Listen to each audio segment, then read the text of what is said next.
예, 제가 오후 예배 시간에 아주 오랜만에 서는 것 같습니다. 예, 그래서 지난주에도 쉬고, 또 우리 부목사님, 부교육자들이 또 오후에 또 하고 여러 가지 또 행사도 있고 그래서 오랜만에 제가 이제 이 말씀을 전하는 것 같은데, 여러분들 혹시나 기억이 안 나실까봐 오늘 읽은 본문 말씀 앞부분을 잠깐 설명을 해드리겠습니다.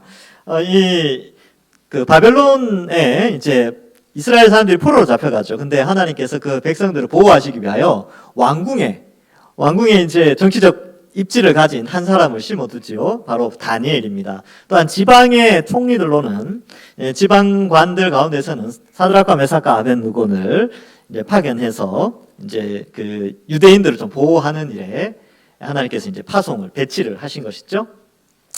근데 놀랍게도 이 바벨론이 영원할 것 같았는데 메대와 바사의 연합군에 의하여서 멸망하게 됩니다. 이제 뭐 역사적인 세계사 기록에 보면 메디아와 페르시아입니다. 공식 명칭은 그렇습니다. 메디아 왕국과 페르시아 왕국이 연합을 해서, 왜냐면 이 사돈지간이거든요.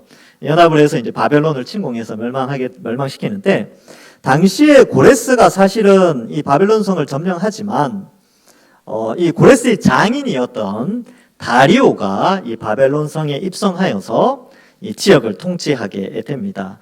고레스는 계속해서 이제 정복 전쟁을 해 나가는 것이죠. 그래서 이 바벨론 연대기나 세계사에 보면 이 고레스가 바벨론을 점령하지만 한 3년 정도를 그의 장인인 다리오에게 왕권을 넘겨주게 됩니다. 그래서 이 당시 다리오의 나이가 꽤 있었기 때문에 오래 통치는 하지 못하고 짧은 기간 3년 정도 통치를 하는데, 역사 속에서 다리오 왕의 대단한 업적이나 이런 건 별로 없는데, 유일하게 이 장면, 이 다니엘서에 나타난 이것 때문에 다리오 왕의 어떤 그런 모습이 전 세계 사람들에게 알려지게 되는 것이죠. 그래서 오늘 이 내용이 바로 그겁니다. 이 다리오 왕이 이제 왕으로 있을 때에 이 다니엘과 다른 총리들을 세워서 아주 잘 조직적으로 나라를 이끌어 가는데, 다니엘이 시기와 질투심을 받게 돼요. 근데 왜냐하면 워낙 탁월했기 때문에, 워낙 똑똑했기 때문에, 나이가 많고 이미 다니엘의 나이는 이미 이때가 80세가 넘었거든요.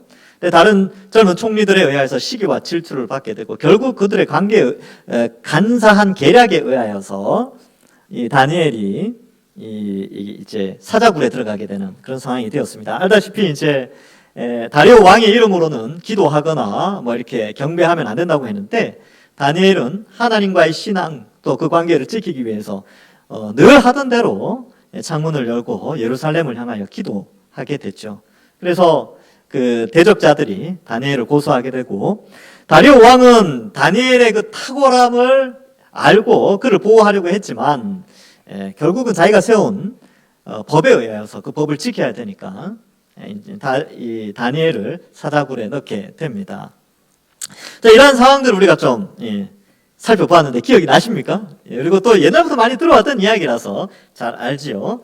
제가 이제 이와 관련되어져서 이제 여러 가지 만화, 예전에 어릴 때 만화도 있었어요. 만화도 보면 이렇게 이 내용이 아주 잘 나와 있었고, 근데 보면 이 다니엘의 나이가 굉장히 젊게 나오는 만화들이 많았어요. 그림도 그렇고, 또 유명한 그림 중에 루벤스라는 아주 유명한 화가가 있는데, 이 루벤스도 이 다니엘이 사자굴에 들어갔을 때 이 다니엘을 아주 젊은 사람으로 이렇게 묘사해서 그렸습니다. 그러나 역사적으로 봤을 때 실제 나이는 한 80세 이상이지만 하나님이 건강을 주셔서 나라의 아주 훌륭한 그런 총리로서의 역할을 잘 감당하도록 한 것이지요. 자, 그래서 이제 사자굴에 던져지게 되고, 다니엘은 결국 거기에 들어가게 되고, 이 다리오 왕은 너무나 아까운 인재가 죽음을 맞이하는 것 같아서 너무나 안타까워서 슬퍼하게 됩니다. 그래서 이제 다음 날이 되죠. 19절에 보면 이튿날 왕이 새벽에 일어나 급히 사자굴로 가서, 그 바로 앞절 18절에 보면 왕이요, 왕이 궁에 돌아가서는 밤이 새도록 금식하고 그 앞에 오락을 그치고 잠자기를 마다하였죠. 그러니까 왕도 잠을 많이 못 잤어요. 그리고 새벽같이 일어나가지고 사자굴로 가게 됩니다. 그래서 이 다리오 왕이 다니엘을 얼마나 아꼈는가를 알 수 있고, 여러분, 이런 인재는 나라에서 아무리 큰 돈을 투자해도 한 세기에 한 명 날까 말까예요. 이 다니엘을 잃는다는 것은 아주 국가적인 큰 손실을 의미하게 됩니다. 그러니까 왕이 얼마나 아꼈겠습니까? 자, 이튿날 가게 됐죠. 그래서 20절에 보면 다니엘이 든 굴에 가까이 이르러 슬피 소리질러. 왜 슬펐겠습니까? 이미 죽었다고 생각했거든요. 그래서 이미 많이 죽었거나 아니면 엄청나게 다쳤을 것이다 이렇게 생각하고 슬피 소리질러 다니엘에게 묻죠. 살아계시는 하나님의 종 다니엘아. 저는 이 표현이 너무 제 마음에 다가왔어요. 왜 그러냐 하면 여러분, 다니엘의 인생은 지금 거의 막바지입니다. 80세가 넘어갔죠. 주님 만날 날이 멀지 않았는데 그가 살아온 인생을 정리하는 단어가 바로 이 단어예요. 살아계시는 하나님의 종 다니엘.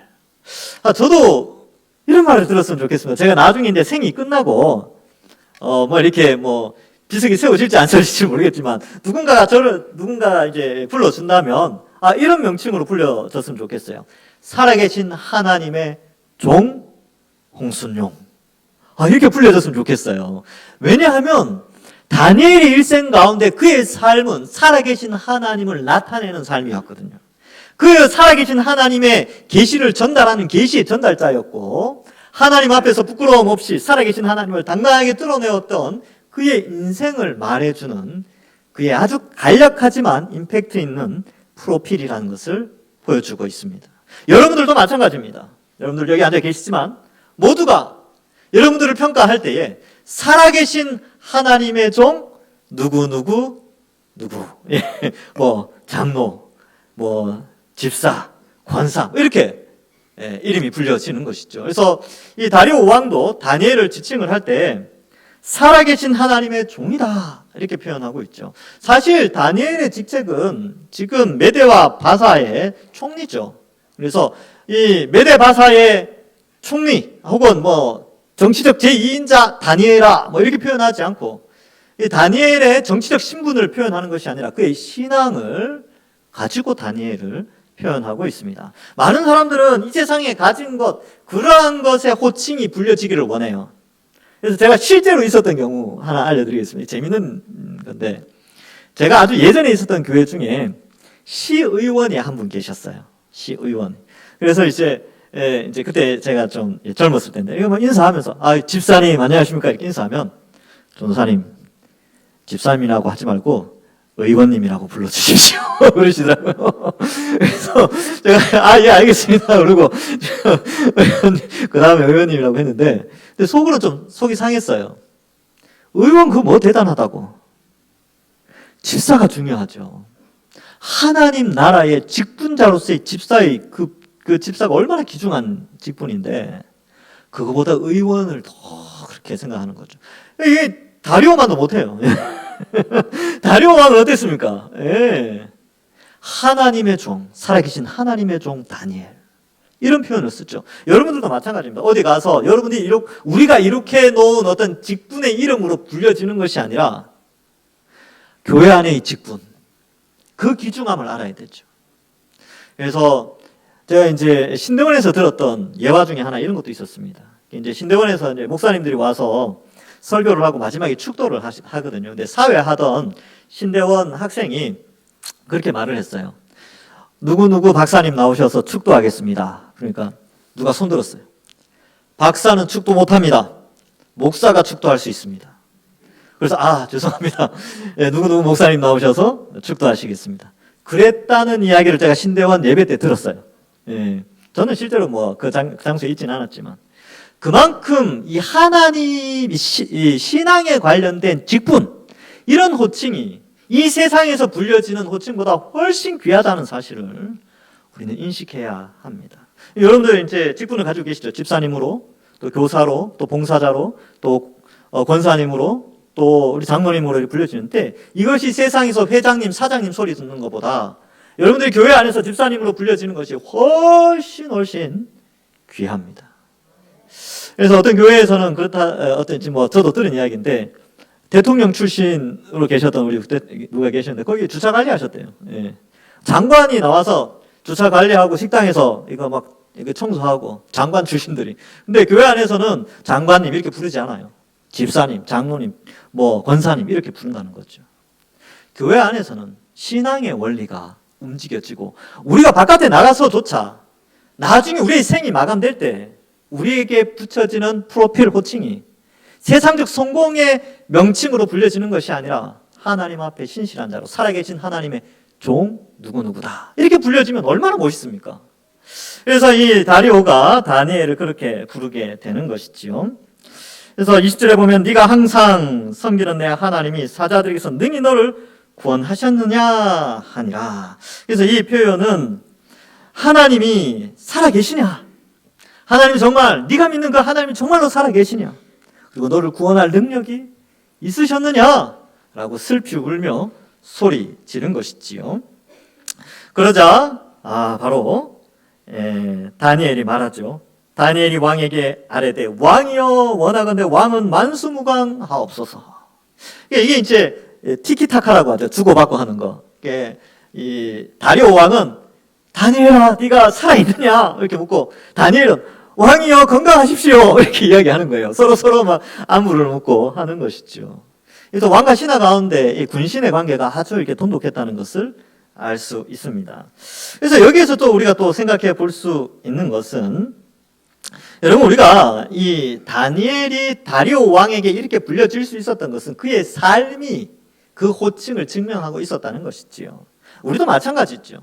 우리도 우리의 삶이 어때야 되겠습니까? 우리도 살아계신 하나님을 드러내고 나타내는 삶을 사는 것이 중요합니다. 그래서 이 다니엘은 다니엘의 삶을 통하여 하나님의 계시가 나타났고요. 오늘날 우리는 어떻게 하나님의 계시를 드러냅니까? 우리는 복음을 전하고, 우리가 그 복음에 순종하는 성경적인 삶을 살아가면서 세상 사람들이 우리를 통하여서 살아계신 하나님의 계시를 깨닫게 되는 그러한 삶을 우리가 살게 되는 것이죠. 그래서 우리도 살아계신 하나님의 종이다라고 불릴 수 있는 이유는 우리의 삶이 그리스도인답게 살아간다면 우리가 하나님 앞에 그렇게 인정함을 받을 수 있는 것입니다. 예수님 믿는다고 하면서 세상 사람들과 똑같이 살아가고 세상 사람들이 추구하는 방향대로, 사상대로, 세상 사람들이 추구하는 것대로 그대로 따라간다면 어떻게 하나님의 계시를 드러내고 살아계신 하나님의 종으로 불려질 수 있겠습니까? 그래서 우리도 이 다니엘을 보면서 그렇지, 우리도 하나님의 뜻에 순종하며 하나님의 계시의 복음을 드러내며 이 말씀대로 살아가는 그런 삶을 더 살아가서 멋진 인생으로 살아가야 되겠구나, 이렇게 우리도 다짐할 수 있어야 하는 것입니다. 자, 그래서 이렇게 멋진 인생으로 살아가도록 기도하는 것이죠. 자, 살아계신 하나님이 인간의 역사에 개입하셔서 그의 백성들을 지키시고 보호하시고 구출하신다는 것을 이 21절에 다니엘의 첫 마디에서 우리는 또한 알 수 있습니다. 오히려 왕에게 축복을 하고요. 22절에 보면 나의 하나님이 이미 그의 천사를 보내어 사자들의 입을 봉하셨으므로 사자들이 나를 상해하지 못하였사오니 이는 나의 무죄함이 그 앞에 명백하며 또 왕이여 나는 왕에게도 해를 끼치지 아니하였나이다 하니라, 이렇게 말씀하고 있습니다. 자, 사실 이 다니엘이 사자굴에 던져졌을 때 수많은 사람들이 생각했을 거예요. 이미 죽었다. 던져지는 순간 죽는다. 왜냐하면 이 사자굴 형벌은요, 사자들이 그냥 이제 배부른 상태에서 그 굴에 있는 게 아닙니다. 사자를 굶겨요. 한 이틀 정도, 3일 정도 굶긴 다음에, 원래 이렇게 사자가 배부르면 공격을 잘 하지 않거든요. 근데 굶기면 사람이 들어와도 다 공격을 해서 이렇게 형벌을 받게 하는 것이죠. 그래서 이 사자굴에 던져졌다는 것은 며칠 굶은 사자들이 있고, 그 사자들이 다니엘이 사람이 들어오면 삼키게 되어지는 것이죠. 그런데 많은 사람들이 그렇게 생각을 했어요. 이제 죽었다. 저 정도면 끝났다라고 생각했는데, 그때 하나님이 천사를 보내어 그 사자들의 입을 막아버리신 것이죠. 하나님은 하나님의 백성을 이렇게 하나님의 때에 하나님이 원하시는 곳에서는 그의 백성을 지키시고 돌보십니다. 여러분, 우리가 아무리 인생 가운데 막판까지 몰리고 코너까지 몰리며 낭떠러지 끝에 서 있는 것 같은 절망 가운데 있다 할지라도 하나님께서는 그의 백성들을 지키시고 돌보시고 그 모든 상황을 보고 계신다는 것을 인식하셔야 합니다. 또 한 가지는, 정말 하나님이 살아 계신다면 우리는 이렇게 생각하죠. 아예 이 상황이, 사자굴에 던져지는 상황을 막아주셔야 되는 거 아닙니까? 라고 생각할 수 있는데, 놀랍게도 성경에 보면 하나님의 백성들이 고난 가운데 던져질 때의 건짐을 받습니다. 물 가운데로 지날 때, 불 가운데로 지날 때에 건져요. 물을 피하고 불을 피해버리면 하나님의 건지심은 나타나지 않습니다. 오히려 고난 가운데서 건지시는 것이죠. 우리도 마찬가지입니다. 우리가 예수님 믿으면 만사형통할 것 같고 어떤 고난도 안 올 것 같지요. 근데 아니요. 우리도 연약한 육체를 가지고 있고 이 타락한 세상 가운데 던져져서 살아가고 있기 때문에 고난을 피할 수가 없습니다. 고난은 다가오게 돼 있어요. 어떠한 형편이 사람마다 아주 다양하게, 버라이어티하게 그렇게 고난의 문제가 다가오는데 그때마다 하나님은 그 고난을 막아주시는 것이 아니라 그 고난 가운데 우리를 연단시키시고 우리를 훈련시킨 다음에 하나님의 때에 그를 건져주신다는 것이죠. 다니엘을 보십시오. 피해야 되는데 아예 이런 걸 막아주셨으면 참 좋을 뻔했는데 안 막아주시잖아요. 그냥 던져지게 하시잖아요. 끝까지 다니엘은 하나님을 믿고 포기하지 않고 죽으면 죽겠다는 생각으로 들어가게 되죠. 과거에 다니엘의 세 친구들이 풀무불 속에 들어갈 때 왕이여 그리 아니하실지라도 우리는 왕 앞에 절할 수 없죠. 그 신상 앞에 절할 수 없다라고 고백했던 것처럼 다니엘도 역시 그 신앙을 끝까지 고난이 온다 할지라도 끼어들게 됐죠. 그러나 하나님께서 어떻습니까? 이 내용을 통해서 우리에게 알려주는 메시지는 뭐냐면 고난의 연단의 시간을 거치고 하나님의 백성을 건져주시는 그러한 하나님의 모습을 우리에게 나타내고 있다는 것이죠. 그래서 고린도전서 10장 13절에 보면 이런 말씀이 나옵니다.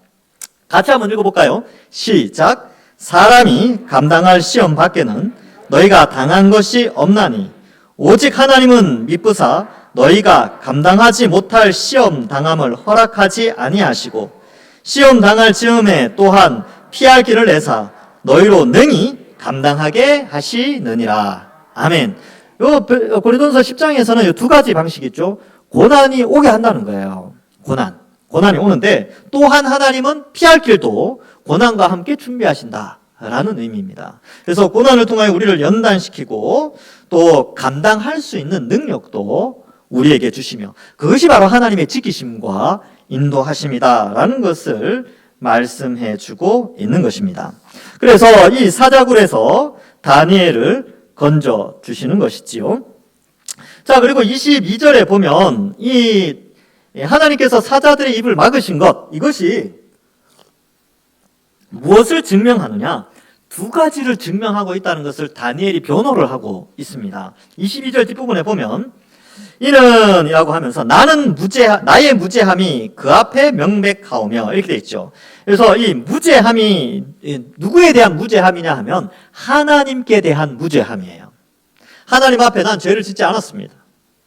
이것을 설명하죠. 그래서 끝까지 신앙을 지키고 늘 하던 대로 하루 3번씩 예루살렘을 향하여 기도했던 것이지요. 하나님 앞에 무죄합니다. 이것을 나타내는 증거가 바로 사자굴에서 살아남은 것이고 두 번째로는 또 왕이여 나는 왕에게도 해를 끼치지 아니하였나이다. 지금 사자들이 입을 닫고 그 다니엘을 물어뜯지 않은 것은 왕 앞에서도 다리오 왕에게조차 순수하게 충성스러운 신하였다라는 것을 증명하고 있다는 것이죠. 자신의 무죄함을 하나님과 다리오 왕 앞에서 자신의 무죄함을 나타내고 있습니다. 그래서 23절에 보면 왕이 심히 기뻐하지요. 여러분 14절에 보면 이렇게 되어 있어요. 왕이 이 말을 듣고 그로 말미암아 심히 근심하였죠. 근데 여기서는 왕이 어때요? 심히 기뻐하죠. 근심이 기쁨으로 변화되었습니다. 어떻게 해요? 다니엘의 구출을 통하여서. 여러분 비록 불신자였던 다리오 왕이었지만 다니엘을 통하여서 하나님이 나타내신 하나님의 계시를 통하여서 그 근심 가운데 있던 이 다리오 왕이 기쁨으로 변화되어진 것이죠. 여러분 우리도 마찬가지입니다. 우리의 삶도요. 우리가 하나님이 우리와 함께 하시면 하나님을 믿지 않는 자들이 근심 가운데 살아가지만 그들의 근심이 기쁨으로 바뀌어질 수 있도록 돕는 역할을 우리가 하게 되는 것이죠. 물론 우리의 삶 속에서 그러한 것들을 드러내야 되겠지요. 그래서 어쨌든 왕은 심히 기뻐하며 다니엘을 굴에서 올라오게 합니다. 그래서 제가 이제 아까도 뭐 루벤스 이야기를 했는데, 루벤스가 그린 그림은 이제 다니엘이 기도하는 그림이었는데, 또 이제 다른 화가들, 뭐 작가는 제가 잘 모르겠는데 다른 화가들이 그린 그림을 보면 다니엘의 나이가 꽤 많게 그려진 그림들이 많아요. 그래서 털이 이렇게 줍수룩하고 흰머리가 있고 막 그러는데, 이 사자들이 다 이렇게 침묵하고 있고요. 다니엘의 굴 어귀를 향해서 이렇게 뒷짐지고 이렇게 있는 그림도 꽤 있어요. 그래서 다니엘의 삶에서 사자들의 입이 닫혀진 것을 통하여 다니엘의 신앙의 당당함을 표현하는 그림도 이렇게 그려져 있었던 것이죠.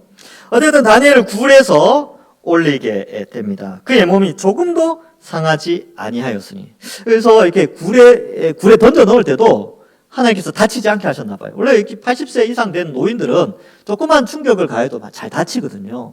그런데 다니엘을 다치지 않도록 굴에 던져질 때도 그랬고요. 또 건져 올려서 보니까 조금도 상하지 아니하였다. 그래서 건강검진 해보니까, 요즘 말로 해보니까 깨끗해요. 다친 데가 없는 것이죠. 왜 그러냐? 왜 이렇게 다니엘이 건강할 수 있었냐면, 이는 그가 자기의 하나님을 믿음이었더라.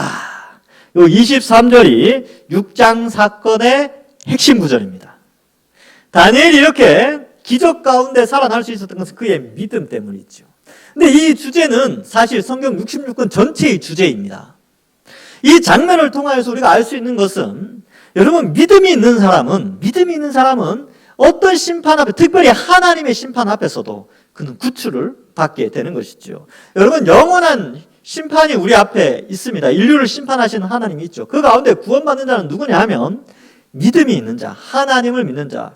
오늘날에는 예수님께서 우리의 죄의 형벌을 대신하여 죽으셨다는 것을 믿고, 그 부활하신 예수님이 바로 참된 의인으로서 우리가 그 예수님을 믿을 때 그 의가 우리에게 전달되어져서 우리도 믿음으로 말미암아 의롭게 되어져서 나중에 주님 다시 오셨을 때에 영원히 죽지 않을 몸으로 부활하여 영생 복락을 누린다는 사실을 믿는 그 사람은, 바로 그 믿음을 가진 사람은, 그 예수 그리스도의 십자가 복음을 믿는 사람은 구원을 받게 된다, 구출을 받게 된다라는 큰 원리를 설명해 주고 있는 것입니다.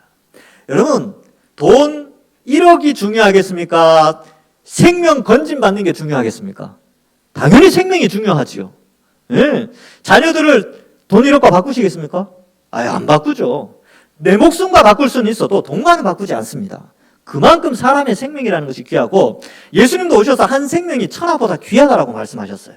천하는 뭡니까? 우주죠, 우주. 우주의 크기가 얼마나 큽니까? 그렇죠? 이 태양계는 아주 한 점과 같은데, 그보다 더 큰 우주보다 귀한 사람이 바로 우리 한 사람입니다. 근데 하나님께서 우리를 구원해 주시죠. 어떻게 해요? 예수님을 믿음으로 말미암아 영원한 영생 복락을 누리게 하시는 것입니다. 그래서 우리가 예수님 믿는 것은 돈보다 더 귀한 거예요. 그래서 이걸 잘 아셔야 돼요. 그러니까 어떤 사람은 돈과 믿음을 바꾸는 사람이 가끔 있어요. 그래도 지금 힘드니까 돈 벌러 가야지. 돈이 우선이지. 신앙은 나중에 믿지 뭐. 아니요. 우리가 가진 믿음은요, 생명과 관련된 거라니까요. 돈과 관련된 게 아니고, 우리가 지금 예수님 믿고 있는 게 뭔가 돈을 얻기 위한, 하나님으로부터 뭔가 보물을 얻기 위한 것이 아니라니까요. 이것은 우리의 영원한 생명과 관련되어 있는 것입니다. 그러니까 이 믿음이 너무나 중요한 것이지요. 어쩌면 우리의 생명보다 더 귀하기에 우리 믿음의 선배들은 순교의 자리까지 이 믿음을 지키려고 거기까지 간 것이지요. 이처럼 믿음은 바로 이 다니엘의 믿음을 통하여서 우리가 가진 믿음의 가치를 설명해 주고 있는 것입니다. 자, 그래서 하나님은 우리에게 고난 가운데서 건져 주시지요. 그리고 24절 이하에서는 이제 심판의 내용이 또 나오게 됩니다. 앞에 이제 23절까지는 구출의 내용, 구원의 내용이고, 24절 이하는 심판의 내용인데, 왕이 말하여 다니엘을 참수하던 사람들을 끌어오게 하고, 그래서 그 악한 법을 만들고, 또 다니엘이 왕 앞에 순결하고 깨끗했는데, 그것을 모함했던 그들을, 이제 참소했던 그들을 심판하게 되죠. 자, 한번 생각해 보세요. 다니엘을 죽이려고 한 것이 왜 사형이 되는 죄인가? 그럴 수 있잖아요. 오해가 있을 수 있으니까 그럴 수 있잖아요. 그런데 여러분, 이 고대 사회에 이 신분제가 있고, 이렇게 이제 왕의 어떤 탁월한 인재들은요, 국가 소유입니다. 국가. 근데 국가에서 가장 탁월한 한 인재를 죽이려고 한 것은 국가적인 측면에서는 큰 손실이고요. 특별히 왕이 신뢰하던 자를 죽인다는 것은 왕에 대한 반역적인 의사가 다분히 있는 것입니다. 그래서 왕의 입장에서는 가장 아끼는 다니엘을 지킬 수 있었고요. 또한 그를 죽이려고 했던 것은 반역죄로 얼마든지 죽일 수 있는 것이죠. 그래서 지금 참수했던 자들뿐만 아니라 그의 가족들까지 다 죽이게 되는 것은 역적의 죄로, 즉 반역의 죄로 죽인다는 것을 의미하게 되는 것입니다. 그래서 그들의 처자들, 그러니까 와이프와 자식들까지 함께 사자굴에 던지는 것은 다니엘을 죽이려고 했던 것은 다리오 왕에 대한 바로 역적 행위. 왜냐하면 다리오 왕은 항상 다니엘을 신뢰하고 사랑하였거든요. 그걸 알고 다니엘을 죽이려고 한 것은 반역죄에 해당되기 때문에 그의 가족들까지. 원래 반역죄는 가족들 다 몰살당하거든요. 그래서 죽이게 되는데 사자굴에 던져넣게 되지요. 근데 그들이 굴 바닥에 닿기도 전에 사자들이 곧 그들을 움켜서 그 뼈까지도 부숴뜨렸더라. 아주 비참하죠. 아주 비참합니다. 상상만 해도 비참한데 얼마나 끔찍했겠습니까? 여러분, 하나님께 받는 심판은 이거보다 더 큰 심판입니다. 여러분, 다리오 왕에게 반역한 정도가 이 정도라면 만왕의 왕, 우주를 창조하시고 지구를 만드시고 온 인류를 만드신 만왕의 왕이신 하나님을 반역한 죄는 얼마나 크겠습니까? 그 받는 벌은 얼마나 큰 벌이겠습니까? 그러면 하나님께서 만드신 형벌을 가하기 위한 그 지옥은 얼마나 끔찍한 곳이겠습니까? 영원히 죽지도 않고요. 고통도 없어지지도 않습니다. 물 한 방울 마실 수 없는 것이고요. 아주 엽기적이며 공포스러우며 정신이 맑게 고통당하는 그러한 곳이 지옥이지요. 바로 믿음이 없는 자들, 하나님을 믿지 않는 자들은 이 지옥에 던져지게 되는 것이죠. 근데 누구는 구원받는다고요? 바로 믿음이 있는 자. 하나님을 향한, 예수 그리스도를 향한 믿음이 있는 자는 그 끔찍한 심판에서 건짐을 받게 되는 것이죠. 악한 자들은 결국 이렇게 심판을 받게 됩니다. 여러분, 이 세상을 보십시오. 이 세상에 예수 믿는 사람은 소수입니다. 마치 다니엘과 같은 자들이 있죠. 또 권력이 그렇게 크지도 않습니다. 예수 믿는 자들은. 이 세상을 지배하고 있는 세력들은 너무나 큰 권력을 가지고 있고 예수 믿는 자들을 때로는 핍박하기도 하며 또 조롱하기도 합니다. 그러나 만왕의 왕이신 하나님이 심판하실 때는 바로 하나님에 대한 반역죄로 그들을 다 심판불에 던져넣게 되고 예수 믿는 사람들, 소수의 사람이 있지요. 그들은 구원하십니다. 영생복락을 누리도록 하시는 것이죠. 우리가 이것도 믿는 거예요. 예수님의 그 십자가 사랑도 믿지만 하나님을 반역한 인간들의 심판도 우리는 같이 믿고 있는 것이죠. 그래서 이 두 개의 균형점이 아주 중요합니다. 그래서 하나님은 사랑의 하나님이시지만 하나님은 공의의 하나님이시다. 여러분, 우리 주변에 아직도 예수님 믿지 않는 자들이 있다면 전도하셔야 됩니다. 심판이 멀지 않았어요. 주님 오실 날이 멀지 않았다 이 표현도 맞지만 우리의 인생이 길지 않지 않습니까? 짧은 인생 가운데 죽기 전에 예수님 안 믿으면 어떡할 겁니까? 아주 비참한 심판에 이르게 됩니다. 그 전에 기회 있을 때 빨리 전도해야 합니다. 그래서 우리 작년에 제가 이제 당회에도 말씀을 드리고 했는데 원래는 전도하는 해로 한번 우리가 움직여보자. 그래서 어쨌든 하여튼 뭐 여러 가지로 구상하고 있습니다. 제가 총회에 가서 총회 수련회도 전도하는 수련회였거든요. 그래서 어떻게 쓰는지 전도하는. 그래서 우리가 비참한 인생 가운데 있는 영혼들을 구원해내고 예수님 믿어서 영생 복락을 누릴 수 있는 도구로 우리가 쓰임받아야 되지 않겠습니까? 그게 교회의 역할이잖아요. 진리를 수호하고 영혼을 구원하는 이 일을 위하여 우리가 더욱더 강해지고 견고해지고 온전해져야 되는 것이죠. 자, 그래서 24절에 이제 심판에 대한 내용들, 우리가 바로 건짐을 받았다. 그래서 이 23절, 24절은 구원과 심판에 대한 아주 샘플을, 마지막 때에 일어날 구원과 심판에 대한 샘플을 아주 잘 보여주는 사건임을 알 수 있습니다. 25절에 이제 넘어가죠. 이제 결론을 내립니다. 이 대서사의 결론인데 7장부터는 역사적인 기록이 아니고 7장부터는 계시를 기록하고 있어요. 그래서 우리가 다니엘서의 마무리는 6장, 이게 다니엘의 인생 여정의 마무리는 6장에서 끝납니다. 그래서 오늘 이 부분이 중요하죠. 이에 다리오 왕이 온 땅의 모든 백성과 나라들과 언어가 다른 모든 사람들에게 조서를 내려 이르되 원하건대 너희에게 큰 평강이 있을지어다. 여러분, 왕의 조서가 성경에 기록되어 있어요. 그러면 이 조서는 하나님의 계시의 역할을 했다는 것이죠.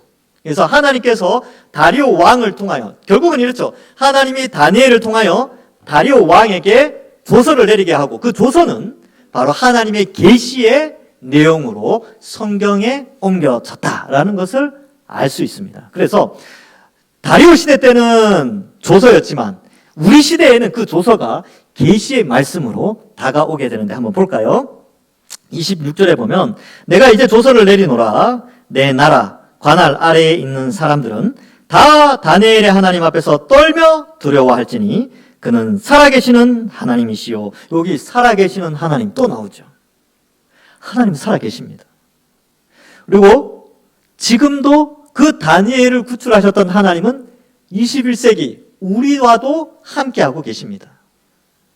그래서 우리에게 있어서 다니엘과 우리 사이의 거리는 2500년 이상의 거리가 있지만 하나님에게 있어서 2500년은 아무것도 아니죠. 그래서 어제의 하나님과 오늘의 하나님, 2500년 전의 하나님과 지금의 하나님 똑같습니다. 여전히 살아계시고 여전히 그의 백성들을 지키시고 돌보시는 것이죠. 우리는 멀리 있다고 생각하지만 아니요. 우리와 가까이 계셔서 우리의 모든 것을 주관하시고 지키시고 돌보시고 우리의 고난 가운데 있는 자리까지 하나님 다 알고 계신다는 것을 우리는 잊지 않고 용기를 내시고 기도하시는 것입니다. 자, 그래서 살아계신 하나님이여 영원히 변하지 않으실 이시며 그의 나라는 멸망하지 아니할 것이요 그의 권세는 무궁할 것이며. 당연하지요. 하나님이 왕이신데 왕이 변치 않으시고 영원히 살아계세요. 여러분 나라가 왜 망하는 줄 아세요? 왕이 죽어서 그래요. 왕이 죽으니까 왕이 힘이 없으면 나라가 없어지는 거예요. 이게 옛날에는 그랬다는 거죠. 근데 왕이 안 죽어. 왕이 계속 살아있어. 그리고 왕의 권세가 세상 그 어떤 권세, 온 우주의 권세보다 커요. 그럼 그 나라 망하겠습니까? 안 망하겠습니까? 안 망하죠. 영원히 존재하죠. 바로 이 다리오가 고백하는 내용이 바로 그거죠. 다리오는 곧 죽어요. 다리오의 통치는 3년밖에 안 됩니다. 그러나 하나님의 나라는 영원하다. 멸망하지 않는다. 라는 것을 말씀해주고 우리도 이것을 믿어야 됩니다. 우리도. 하나님 나라는 영원합니다. 지금도 하나님은 교회를 통하여 하나님의 백성들을 불러 모으고 있으신 것이죠. 우리도 그 혜택을 받았어요. 우리도 여기 앉아있는 이유가 하나님이 교회를 통하여 우리를 불러주셨기 때문에 여기에 앉아있는 것이지요. 자, 27절에 보면 그는 구원도 하시며 건져내기도 하시며 하늘에서든지 땅에서든지 이적과 기사를 행하시는 이로써 다니엘을 구원하여 사자의 입에서 벗어나게 하셨음이라 하였더라. 자, 이게 놀라운 일인데 하늘과 땅에서 이적과 기사를 행하시죠. 이것은 하나님의 초월성을 말씀하고 있습니다. 여러분 하늘에서 이게 하늘에 별들이 많이 있잖아요. 별들. 근데 우리가 생각할 때 별들 그냥 반짝반짝 하는 거 하나님 만드셨지 생각하는데 그 별의 크기가 얼마나인지 아세요? 그 별의 크기가 좀 멀리 이렇게 반짝이는 그 별의 크기가 어마어마합니다. 여러분 이제 최근에 제임스 웹이라는 망원경이 우주에 띄워져가지고 사진 찍잖아요. 찍어서 오는 제가 관심이 있어서 자주 보거든요. 별을 확대해 보니까요, 세상에 그 조그만하게 보이는 별이요, 은하의 크기예요. 은하. 은하의 크기가 뭐냐하면 은하가 뭐냐면 태양계 있잖아요. 태양과 수금지와 목도 천해 뭐 이런 게 있잖아요. 천해 명인가 해도 그렇게 이런 항성이 존재하는 별, 요 태양계가 셀 수 없이 엄청나게 많이 모인 게 은하 하나예요. 근데 그 은하 하나가 별 하나로 보인다니까요. 근데 창세기에 보면 넷째 날 하나님이 별 만드셨잖아요. 하나님이 위대하시면 엄청난 겁니다. 예. 근데 그러한 별들이 여전히 빛나고 있고, 예, 그 빛이 지구에 도달하게 되는 것이죠. 이러한 것들을 볼 때 그 모든 것은 기적입니다. 기적. 기적 아닙니까? 그리고 지구가 이 세상에 한 바퀴씩 돌고 있대요. 기적 아닙니까? 그거 안 돌았으면 어떡할 뻔했습니까? 안 돌고 있으면 지구는 한쪽 편은 뜨거워지고 한쪽 편은 얼음이겠죠. 사람 못 살아요. 근데 돌고 있으니까 놀라운 기적이죠. 거기에다 또 공전을 한 바퀴씩 돌아요. 태양 주위를. 이거 돌지 않았으면 어떻게 됐을까요? 네. 도니까 이제 계절도 생기고 남반부 북반부 나눠서 계절이 막 바뀌고 그러는 거예요. 근데 그게 만약에 그 뺑뺑 도는 게 조금의 오차가 생기면 어떻게 될까요? 인류는 멸망합니다. 1도만 태양과 가까워져도 또 1도씩만 가까워져도 금방 6개월 안에 인류는 멸망한대요. 뭐 옛날에 뭐 제가 과학 채널에서 봤습니다. 조금만 멀어지면 인류는 얼어서 죽습니다. 그만큼 하나님이 놀라운 기적으로 하늘과 땅의 모든 것을 주관하고 있는데 이게 기적인데 우리가 몰라서 그렇지. 왜? 매일 겪고 있으니까. 놀라운 일입니다. 그 기적을 베푸시죠. 그리고 그뿐만 아니라 그 놀라우신 천체를 움직이시는 하나님이 이 지구에 존재하는 인류 한 사람 한 사람, 그의 택한 백성들 한 사람 한 사람의 삶까지 다 건져주시고 구원해 주신다는 거예요. 놀랍지 않습니까? 그러니까 전능하신 하나님이죠. 이 나같이 작은 자에게조차 하나님은 관심을 가지시고 나의 어려움을 건져주시는, 나의 기도를 들으시고 응답하시는 하나님, 초월하신 하나님이 내재하셔서 나 같은 죄인을 구원해 주시는 그 은혜를 조서에 기록하고 있어요. 조서에. 그리고 다니엘을 구원하셨다. 우리도 구원하시죠. 우리 인생도 책임져 주십니다. 비록 고난 가운데 있는 분들 있습니까? 고난의 때를 잘 견뎌내십시오. 하나님께서 이미 피할 길을 다 만들어 놓으셨습니다. 그 피할 길이 눈에 보일 때까지 우리는 하나님을 의지하고 기도하는 것이죠. 28절에 보면 이 다니엘이 다리오 왕의 시대와 바사 사람 고레스 왕의 시대에 형통하였더라. 사실 형통하였습니까? 사자굴에 들어갈 뻔했는데 뭐가 형통했습니까? 근데 이 형통은 뭡니까? 고난이 닥쳤지만 건지심을 받았기 때문에 형통한 겁니다.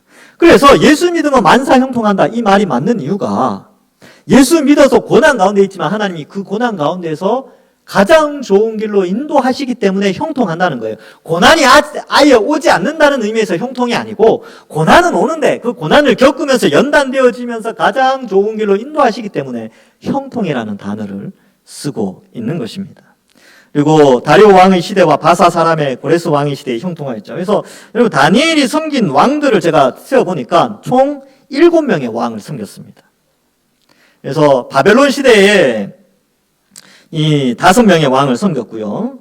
그리고 메데와 바사 시대 때 다리오를 섬겼고, 페르시아 시대 때 결국 이제 고레스가 나중에 천하 통일을 하거든요. 그러면서 고레스 원년까지, 고레스 시대까지 형통하게 됩니다. 이 고레스는 사실 150년에서 170년 전에 다니엘이 활동하기 전에, 고레스가 출생하기 전에 이미 이사야를 통해서 예언되어져 있었습니다.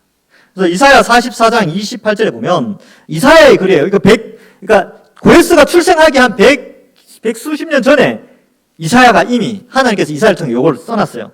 고레스에 대하여는 이르기를 내 목자라 그가 나의 모든 기쁨을 성취하리라 하며, 예루살렘에 대하여는 이르기를 중건되리라 하며, 성전에 대하여는 내 기초가 놓이리라 하는 자니라. 이렇게 되어 있죠. 이미 하나님이 이사야를 통하여서 고레스가 이렇게 할 거라는 걸 예언을 해놨어요. 이사야 45장 1절에도 여호와께서 그의 기름 부음 받은 고레스에게 이같이 말씀하시되 내가 그의 오른손을 붙들고 그 앞에 열국을 항복하게 하며 내가 왕들의 허리를 풀어 그 앞에 문들을 열고 성문들이 닫히지 못하게 하리라. 이렇게 기록하고 있지요. 여러분 고레스가 싸움 다 하고 나서 이 바벨론 성이나 수산에 있을 때에 이 다니엘을 통하여서 이 이사야서를 접촉할 수 있었다면 고레스의 등골이 오싹했을 겁니다. 얼마나 놀랐겠습니까? 그리고 자기 힘으로 만국을 지배했을 것이라고 생각했는데 그 모든 지배가, 그 모든 통일이, 제국의 형태가 이루어진 것이 하나님의 계획 아래에 있었다는 것을 알게 되었을 때 얼마나 소름 끼쳤겠습니까? 그래서 고레스가 아마 그 영향이 있었던 걸로 많은 학자들은 추정을 합니다. 이거는 뭐 이제 추정이니까. 이러한 이 다니엘을 통하여서 이사야를 접촉했을 것이라는 추정하에 고레스가 이스라엘 사람들과 및 포로된 사람들을 다 풀어주게 됩니다. 그리고 그 조서가, 이제 고레스가 조서를 내려서 천하의 모든 페르시아의 제국 아래에 있는 노예들을 해방을 하게 돼요. 근데 여러분 한번 생각해 보세요. 노예를 해방한다는 거는요, 국가로 보면 엄청난 경제적 손실입니다. 실제로 이스라엘, 1차와 2차, 3차 포로가 귀환하게 되는데 사실 많은 숫자가 귀환하지는 않아요. 한 6만 명, 7만 명 정도 귀환을 하게 되는데 한 명, 이렇게 남자만 그래요. 한 명당 연봉 1,000만 원이라고 생각을 해도 6천억입니다. 6천억을 돌려보내는 거예요. 연봉 2천만 원이면 1조 2억 2천만 원이에요. 여러분 한 국가가 1조 2천 억을 1조 2천억이죠. 1조 2천억을 손해보면서까지 노예를 풀어주겠습니까? 애굽에서 이스라엘 백성들을 포로로 안 내보내려고 왜 그렇게 약을 썼을까요? 바로가 60만이나 되는 인구가 하루아침에 나가버리면 국가 경제가 망합니다. 그러니까 바로는 내어보내기 싫은 거죠. 결국 자기 아들 죽으니까 어쩔 수 없이 내어보냈지만 그것 때문에 나라 경제는 망해요. 노예가 없어지면. 근데 고레스는 결단을 하죠. 근데 그 내용이 사실 이 성경에 기록된 내용이 옛날에 다 이제 그냥 부풀렸다 이렇게 생각했는데 1870년에 페르시아 지역 이제 뭐 이란, 바벨론 이쪽 그 이라크 이쪽 있죠. 거기에서 발굴 작업을 했는데 쐐기 문자 원통이 하나 발견됩니다. 사진 보여주시겠어요? 대형 박물관 52관 페르시아관에 있는데 저 이름이 뭐냐 하면 고레스 실린더입니다. 고레스 원통이라고 하는데 쐐기 문자가 있어요. 저 쐐기 문자를 번역을 하니까 뭐 어떻게 되냐면 고레스가 명령하는데 이 페르시아 안에 있는 천하의 노예들은 각자 나라로 가서 자기 신을 섬겨라. 그런 내용이 저 원통에 기록되어져 있습니다. 그래서 저게 발견되어지면서 이 성경의 내용이 역사적 사실이구나 라는 것을 유물을 통해서 고고학을 통해서 증명이 되어졌어요. 그리고 저 원통에 기록된 내용이 뭐냐면 노예 해방인데 노예들에게 그냥 돌려보낸 게 아니고요. 그동안 일해왔던 월급이죠. 월급.